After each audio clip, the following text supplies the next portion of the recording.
The Boston County Courthouse glimmers in the morning sunlight as I push open the heavy oak doors. My heels click on the polished floor, each step deliberate, even as a storm of emotions churns inside me. The familiar scent of lemon polish and aged paper fills the air. I have walked these halls countless times, but never like this. Never as the defendant. I spot my parents immediately. The word feels strange, almost foreign.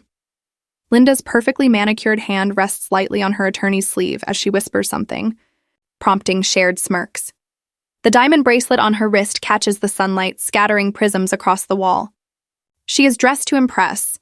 Chanel suit, freshly colored honey blonde hair, the same shade she maintained since I was a baby she left behind. Mark stands slightly apart, glancing at his watch. His athletic build has softened over the years, but he still carries the air of someone who expects life to play by his rules. At first, they do not notice me, giving me a moment to steady myself. To remember why I'm here? Look who finally showed up.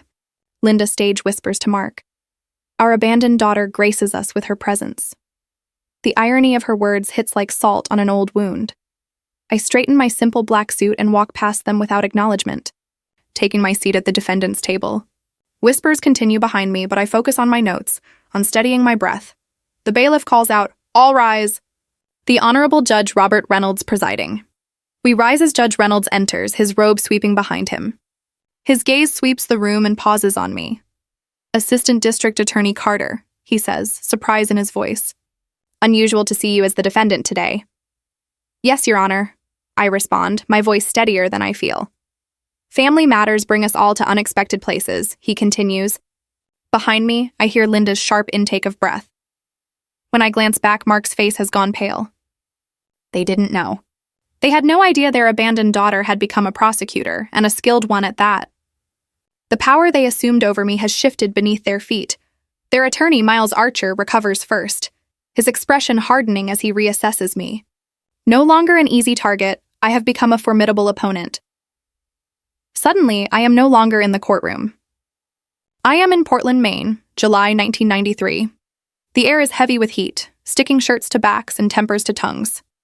I am 4 months old, too young to understand, yet old enough to feel the tension as my parents argue over the trunk of their car. It's just for a few months. Mom, Linda promises Margaret, who holds me in her arms. Just until we get settled. You know how hard it is starting out. Margaret's face is taut with unspoken words.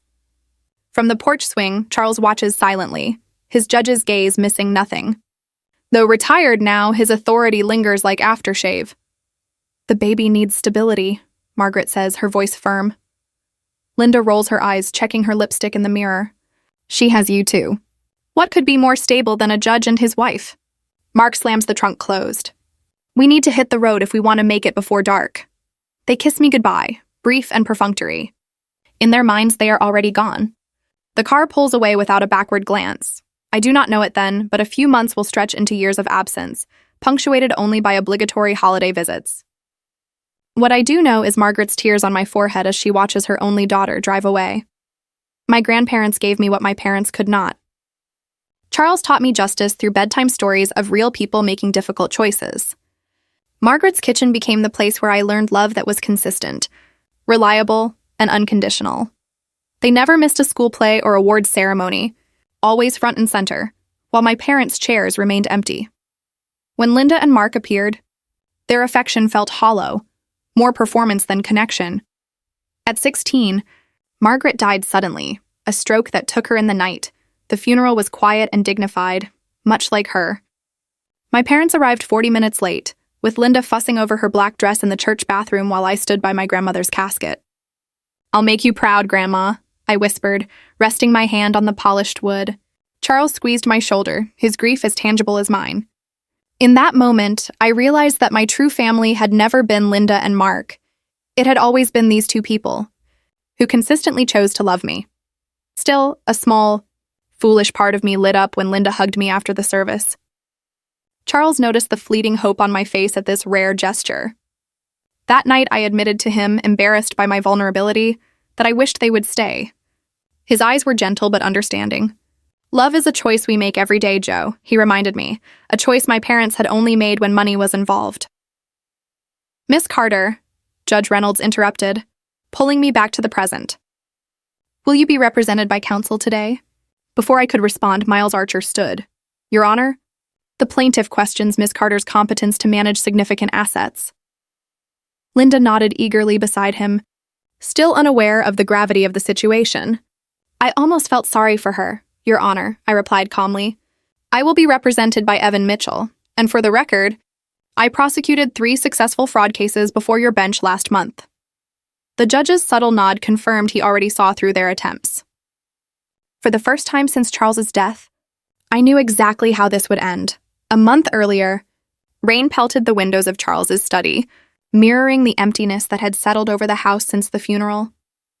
Josephine stood motionless before his mahogany desk, fingers hovering above a wooden box she had never noticed. The grandfather clock ticked steadily, its rhythm the only sound besides the storm outside. What were you keeping from me, Charles? She whispered, lifting the ornate lid. Inside lay leather-bound ledgers, each labeled with a year spanning the past 20 years. She immediately recognized her grandfather's meticulous handwriting, precise and deliberate. Josephine pulled out the most recent volume and sank into Charles's leather chair, inhaling the lingering scent of his aftershave. The first entry struck her like a punch. January 2025.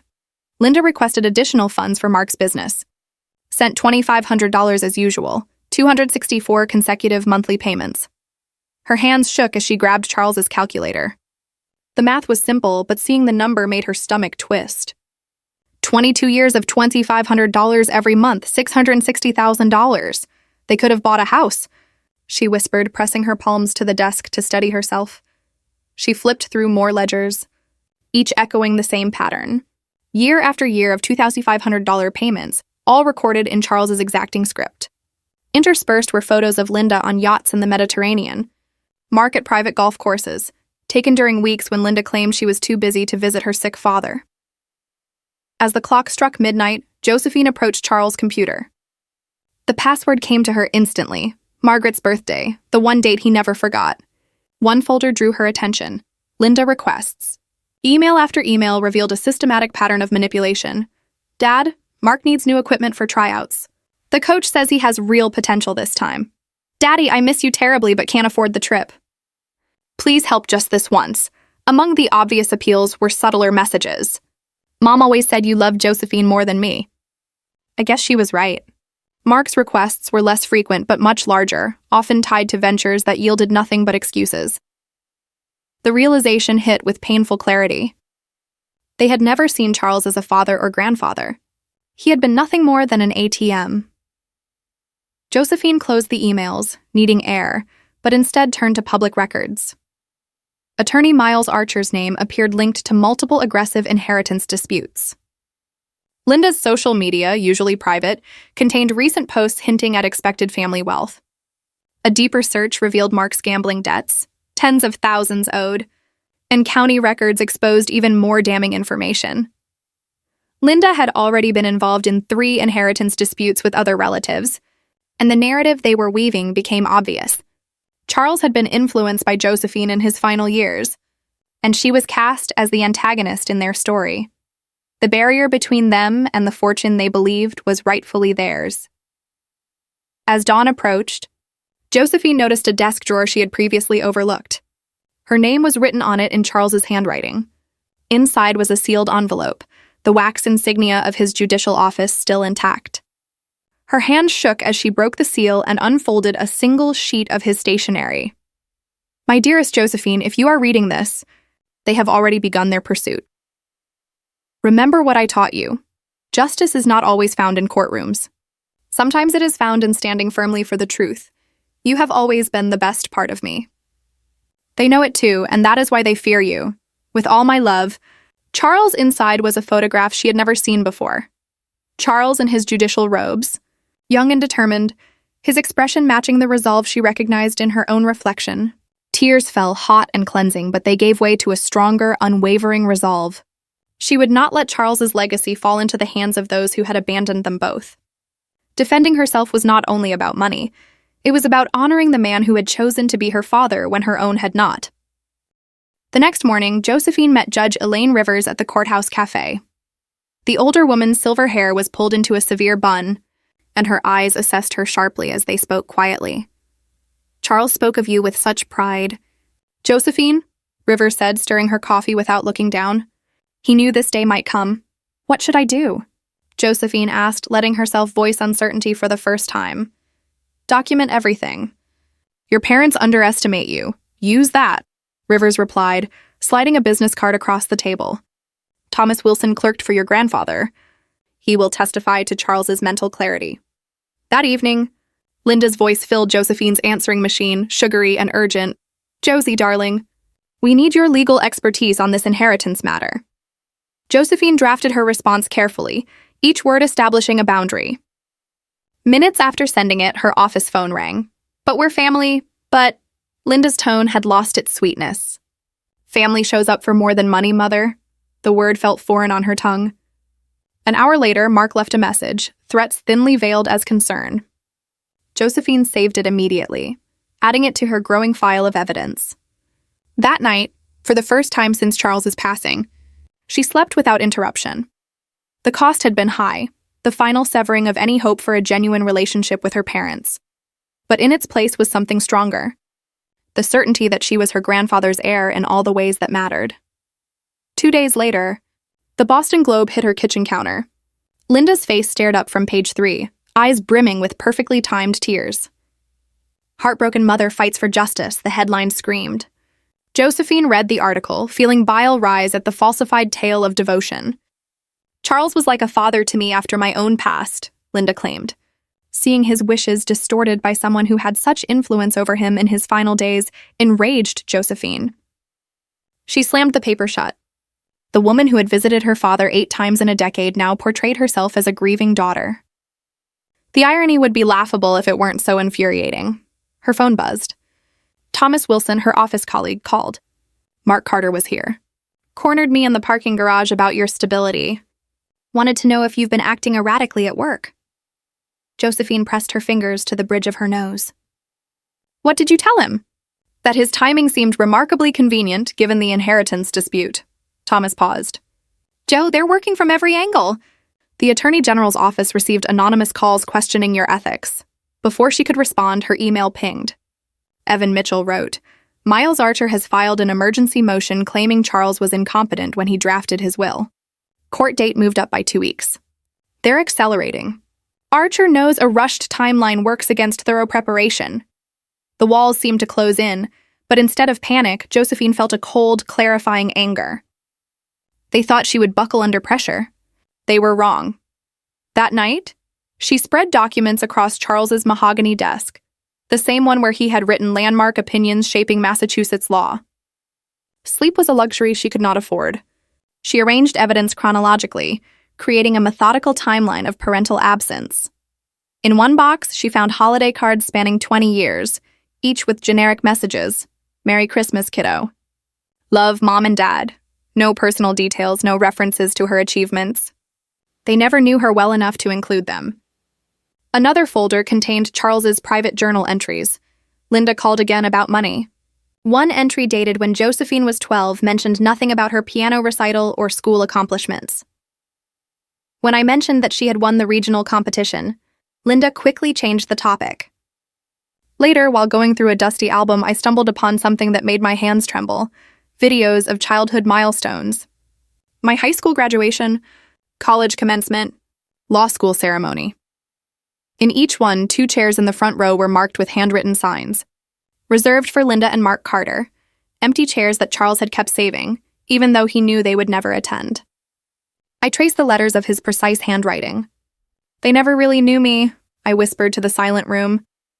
The next morning, I found myself at Mount Auburn Cemetery. The early autumn air was crisp as I placed fresh flowers on Charles's grave. It was a weekly ritual, one Linda and Mark never maintained, neither during his life nor after his death.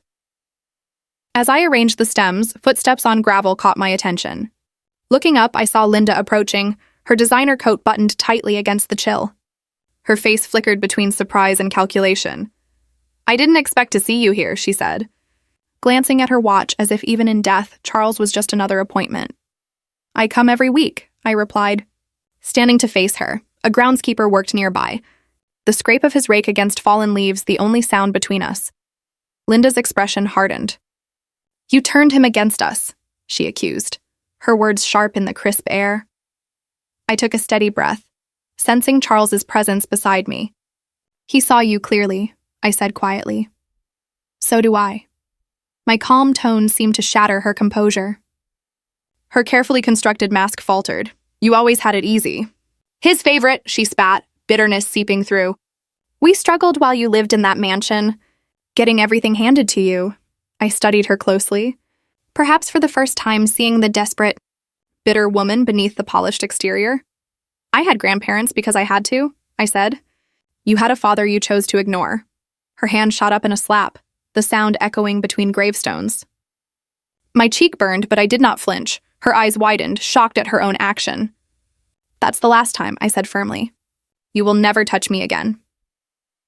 I walked away, leaving her by the grave of the father she had never tried to know. Back home, I found 3 voicemails waiting. Judge Rivers wanted a private meeting about court procedures. Evan Mitchell offered to work pro bono. The office manager approved extended leave despite our heavy caseload. Each message reflected people showing up, so different from the parents who never had. That afternoon, Thomas Wilson arrived with a thick folder. "Archer has a pattern," he explained, spreading the documents across my desk. "Questionable tactics in 3 prior inheritance cases, always representing clients with weak claims to large estates." As Thomas spoke, the doorbell rang. Charles's former housekeeper stood on my porch, a manila envelope in hand. "I was with him every day for 15 years, she said firmly. "He was sharp until the end. I've written everything down, dates, conversations, everything. Use it however you need." After she left, I added her statement to a growing pile. People from every corner of Charles's life were coming forward with support. Testimony and evidence, proof of true loyalty. Late that night, I discovered something tucked behind Charles's law books, a leather-bound personal journal I had never seen before. My hands shook as I opened it. An entry from the week before his death caught my attention. "Linda called about the will today. Not about my health, though she claimed otherwise. Asked detailed questions about my estate. Never about how I was feeling." I turned to the final page. Dated 3 days before he died. Appointed Josephine executor, knowing she alone has the integrity to handle this. The others will come for what they think they deserve. They will underestimate her, as always. Inside the back cover was a sealed envelope addressed to the probate judge, confirming in Charles's precise handwriting that he was of sound mind and deliberate in his decisions regarding the estate.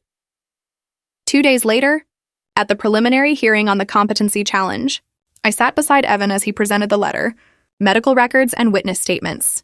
Miles Archer's expression grew tense as Judge Reynolds reviewed the evidence. The documents confirmed that Justice Carter fully understood his decisions and their implications. Judge Reynolds then dismissed the motion. The will remained intact, standing as written, pending full probate proceedings. It's a small win, but an important one, the first public defeat for Archer. As we leave the courtroom, I notice Linda's expression. For the first time, genuine concern replaces her usual confident smirk. That evening, I assembled a detailed evidence binder, organized by category. I included financial records showing exploitation patterns, a timeline documenting their absence from major events, medical records confirming Charles's mental clarity, and highlighted Linda's conflicting statements. I added video testimonials from Charles's colleagues and cross-referenced Mark's gambling debts with the timing of their inheritance claim. Every piece fit together like a puzzle, revealing their true intentions. As I finish, my phone rings. It's Evan, his tone urgent. "Josephine, I found sealed court records from Linda's past disputes. She contested 2 other wills, her uncle's in 1998 and her cousin's in 2007. Same pattern, same claims." I gripped the phone tighter. "She has a history of this." "Yes, and Judge Rivers just called. She located a legal precedent directly relevant to our case. Peterson versus Thornhill. 2012, the Massachusetts Supreme Court ruled that repeated inheritance challenges demonstrate a pattern of exploitation." I add this final piece to my binder, a quiet confidence settling over me. I glance at Charles's photo on my desk. His eyes seem to watch with pride. "They won't see this coming," I whisper in the stillness of the room. The final battle lies ahead, but for the first time since this began, I feel certain of victory. The day before the courtroom confrontation, The conference room glass reflected my image as I arranged folders in chronological order. Each deposition transcript marked another nail in Linda and Mark's coffin, a coffin they had been unknowingly building for 22 years. "They've filed a motion to exclude," Evan announced, entering with coffee and a stack of briefs. His tie was slightly loose, evidence of the all-nighter we'd pulled preparing. The Archers claimed our evidence was prejudicial rather than probative. I nodded, unsurprised. They would. Which judge? Peterson? Evan grimaced. Not ideal. Judge Peterson's reputation for extreme caution was well known. I'd argued before him twice, won both times, but narrowly. I tapped the blue folder containing our contingency plans. Charles had always taught me to prepare for every possible ruling, favorable or not. When's the hearing? Tomorrow, 9 a.m. Evan checked his watch. That gave us 20 hours to finalize the psychological expert testimony. I turned to the window, looking out at Boston's skyline. Somewhere across town, Linda was probably choosing her outfit, rehearsing her tears. The Boston Herald lay open on the table. Her tearful interview splashed across page 3. Mother fights for family legacy. The PR consultant they'd hired had done their job well. The article painted me as cold and calculating, the ungrateful daughter manipulating an elderly man. For a moment, I wondered if people actually believed her. This isn't about headlines, I reminded myself, echoing Judge Rivers' advice from our late-night call. The court sees evidence, not media narratives. Rivers had been my anchor through the process, steadying me when emotions threatened to override strategy. They want you to be reactive, she had said. Don't give them that satisfaction. My phone buzzed, a message from Thomas Wilson, who had been tracking financial records. Found something. Meeting at lunch? I confirmed. The deposition schedule lay before me like a carefully orchestrated plan. Financial analyst Jerome Bennett at 10 a.m., followed by Dr. Levinson's testimony on Charles's mental clarity. By afternoon, 3 witnesses connected to Linda's previous inheritance disputes arrived, each unaware of the others until they met in the waiting room. Evan shuffled papers, breaking my focus. Your boss called. Mark stopped by the DA's office yesterday. My hand froze over the calendar. What did he want? Concerns about your emotional stability and a potential conflict of interest, Evan replied. Also suggested you might be misusing office resources. Their attack was carefully calculated, intelligent, desperate, and aimed at undermining my professional credibility while challenging my evidence. I closed my eyes for 3 seconds, letting myself feel the anger, then pushed it aside. What did Jameson say? I told him to submit any concerns in writing through proper channels. Evan smiled faintly, looking forward to attending court tomorrow in support of his most promising ADA. A warm recognition stirred in my chest. Not triumph, but acknowledgement.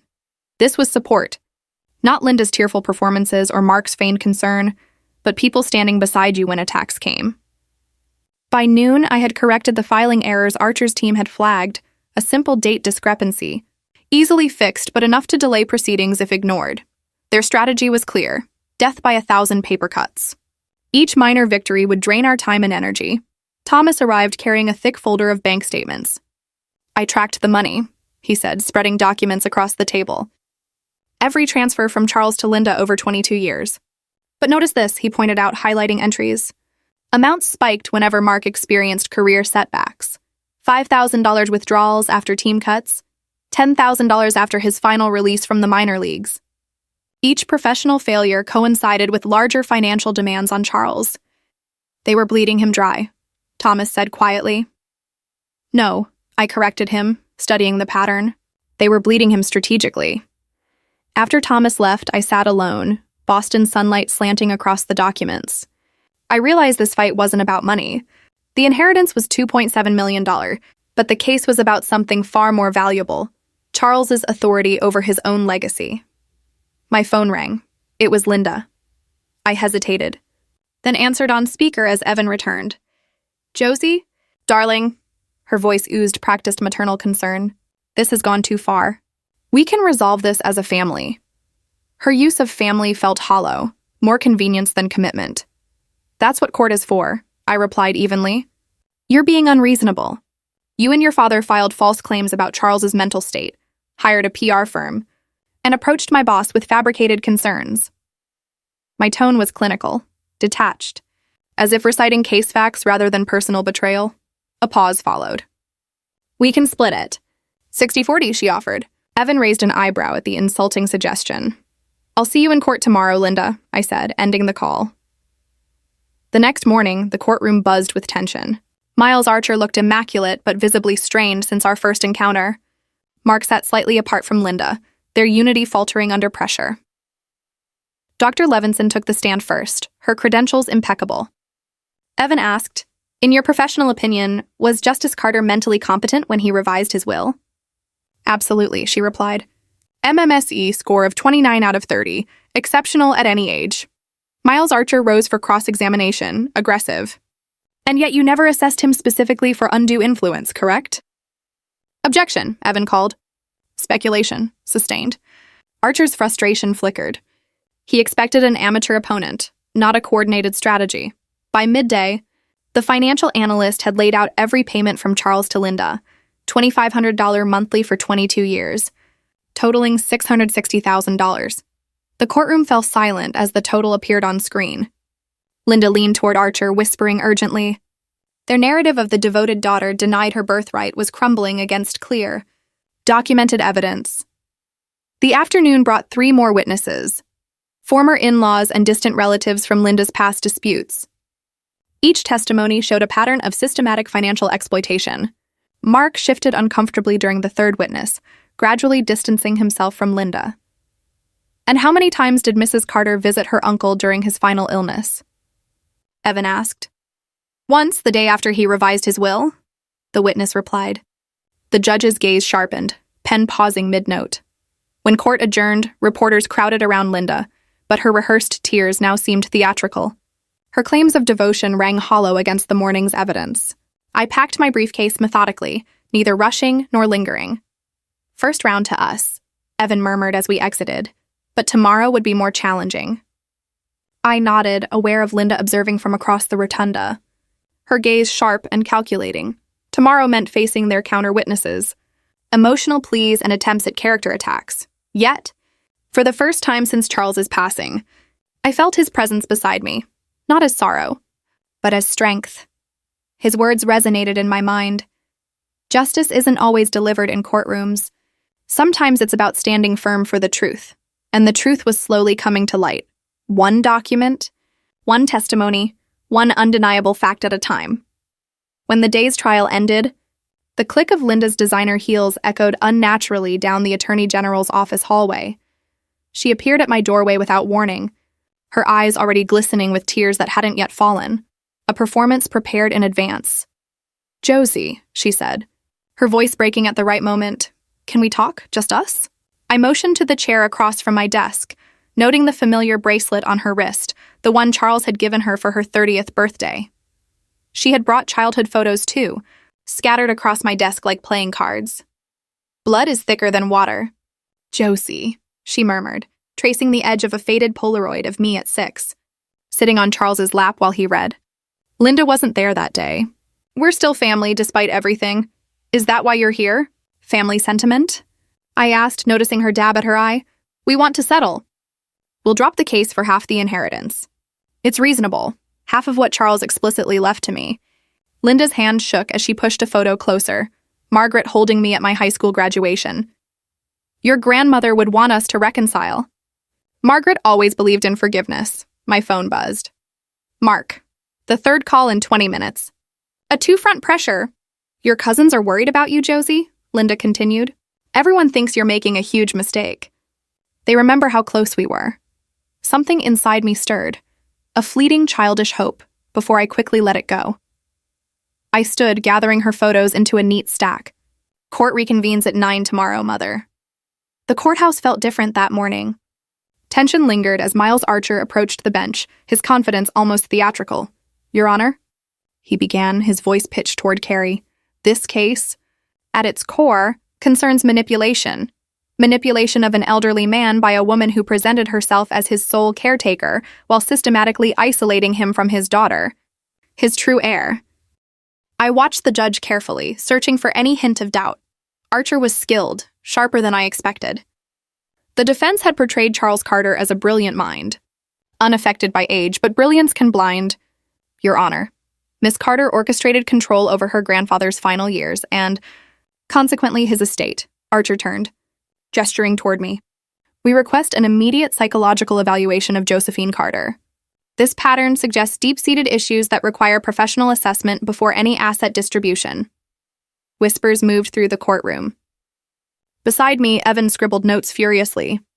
Furthermore, Archer continued, we present affidavits from 3 of Charles Carter's former colleagues, who observed his declining faculties in his final years. My stomach tightened. These are new witnesses, people barely acquainted with Charles during his retirement. The will itself shows procedural irregularities. Archer displayed the documents with deliberate flourish, each witnessed by individuals clearly loyal to Miss Carter rather than neutral parties. Judge Reynolds glanced at me, his expression unreadable. For the first time, uncertainty creeps in about how this will end. Then Charles's doctor takes the stand, and everything shifts. Mr. Carter had arthritis in his hands, the doctor explains, but his mind remained remarkably sharp. I conducted cognitive tests every 6 months as he requested. He scored in the superior range right up until his final days. I leaned toward Evan, whispering urgently, Charles is a bank manager. Call him next, Evan raises an eyebrow. We weren't prepared for him. Trust me. Minutes later, William Foster steps forward, his bow tie slightly askew above a crisp collar. Mr. Foster, Evan begins, did Linda Carter ever try to access her father's accounts while he was alive? Archer jumps up. Objection. Beyond the scope. I'll allow it, Judge Reynolds says, intrigued. The witness may answer. Foster adjusts his glasses. Yes, on 3 occasions. Most recently, 4 days before Mr. Carter passed, she presented a healthcare power of attorney he never signed. The courtroom falls silent. I feel Linda's gaze burning into my back, but I don't turn. No further questions, Evan states. What began as our defense has shifted into their prosecution. The final day arrives, the courtroom packed. I take the stand, every eye on me. Ms. Carter, Evan asks, why are you contesting your parents' claim to your grandfather's estate? I meet his gaze steadily. This has never been about money. Methodically, I recount a lifetime of neglect. Holidays spent waiting by windows, school events with empty seats, birthdays marked by delayed phone calls. I'd like to read from my grandfather's journal, I say, opening a leather-bound book. The entry, October 12, 2018. Linda called today. I had hoped my illness might inspire her to become a mother at last. Instead, she asked about my investments. Linda shifts uncomfortably as I continue, voice calm. And this, I hold up a faded calendar, tracks Linda's promised visits. Red X marks cover the pages, each one a broken promise. 22 years of disappointment, Your Honor. Evan rises again.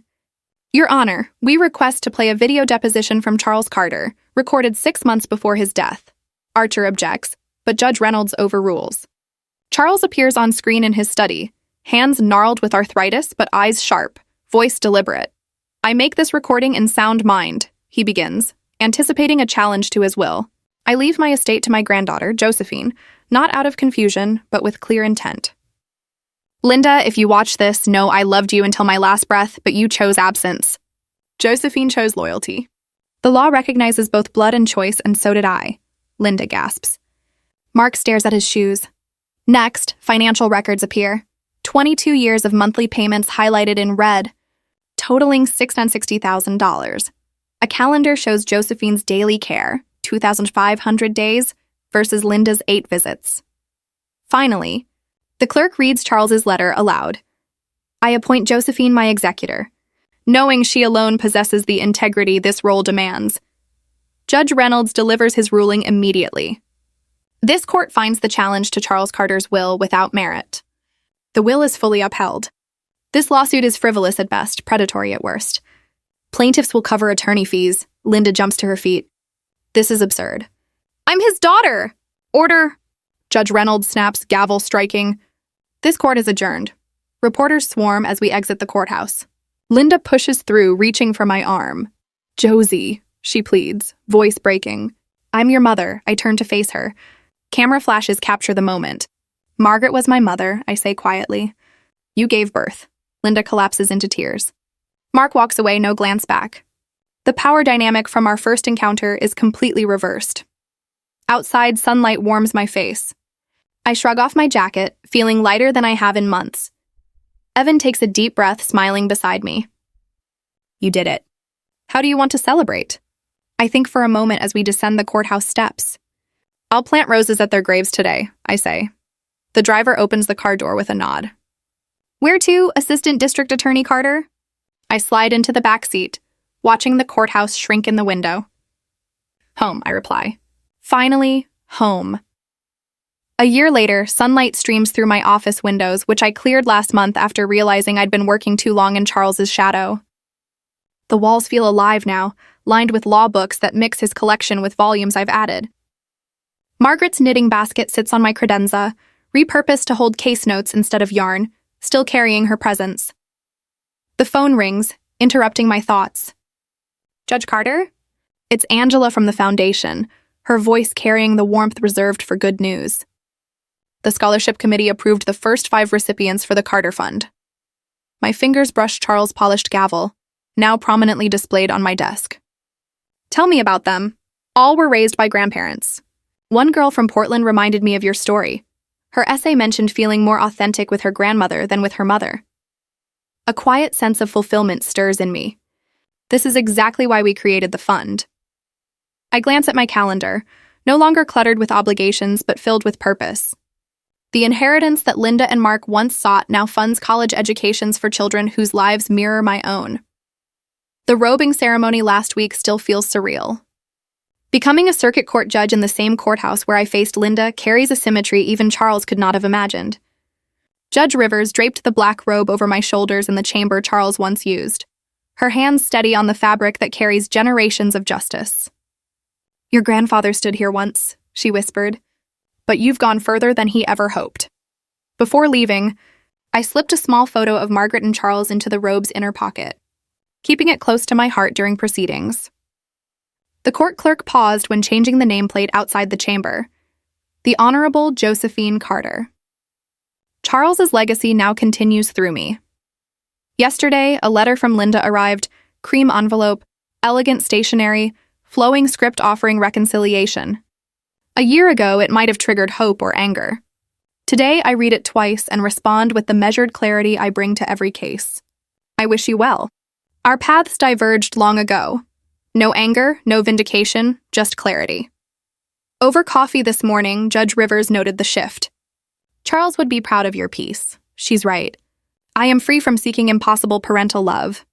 The wound that once defined me is now a scar, a visible boundary that no longer hurts. Healing has not been solitary.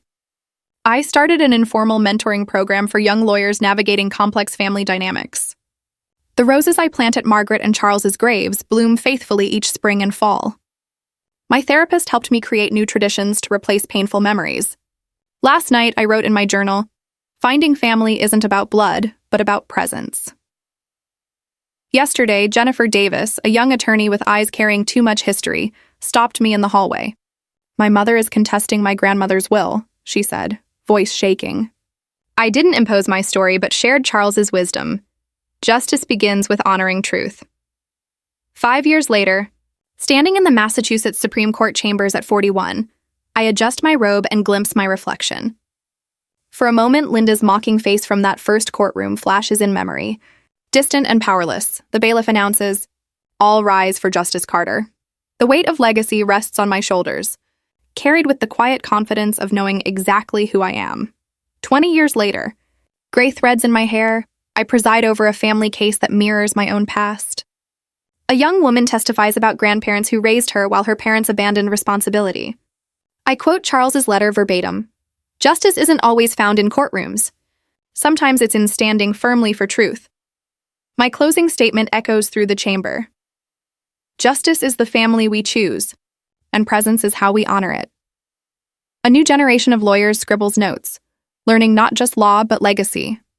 As the courtroom empties, my fingers brush the small photo in my robe pocket, worn at the edges but clear in purpose. Charles was right. Love is a choice we make every day.